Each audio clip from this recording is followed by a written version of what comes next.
आपण 29 ऑगस्टला मुंबईला जातोय. 27 ऑगस्टला सकाळी 10 वाजता आपण आंतरवालीहून मुंबईकडे सकाळी 10 वाजता निघणार. आपला मार्ग असणार आहे आंतरवालीहून महाकाळा, शहागड चौक, गोरी गांधारी फाटा, डोमलगाव फाटा, साष्ट पिंपळगाव, बळेगाव, आपेगाव फाटा, हिरडपुरी, त्यानंतर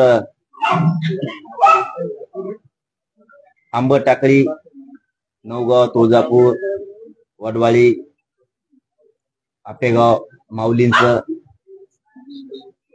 वाघाडी, पैठण मध्ये एक आगड नांदर पण आहे, उचेगाव पण आहे मध्ये.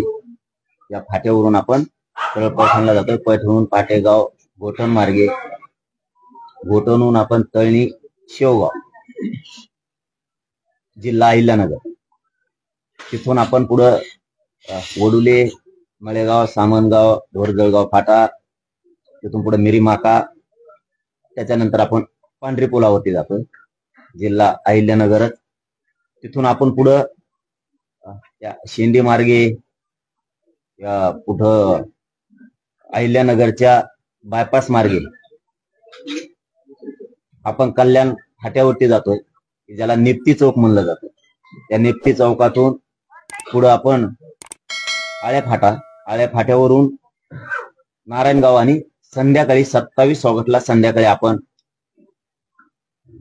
शिवनेरी गडावरती, किल्ल्यावरती, त्या जुन्नरला आपण मुक्कामी जातो. 28 ऑगस्ट रोजी सकाळी शिवनेरी गडाचं दर्शन घेऊन ती पवित्र माती कंपाळाला लावून आपण पुढं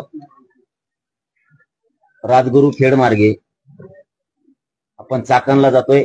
चाकणहून तळेगाव, लोणावळा, पनवेल, वाशी, चेंबूर या मार्गे 28 ऑगस्टला सकाळी आपण 28 ऑगस्टला संध्याकाळी आपण आझाद मैदानला जातोय.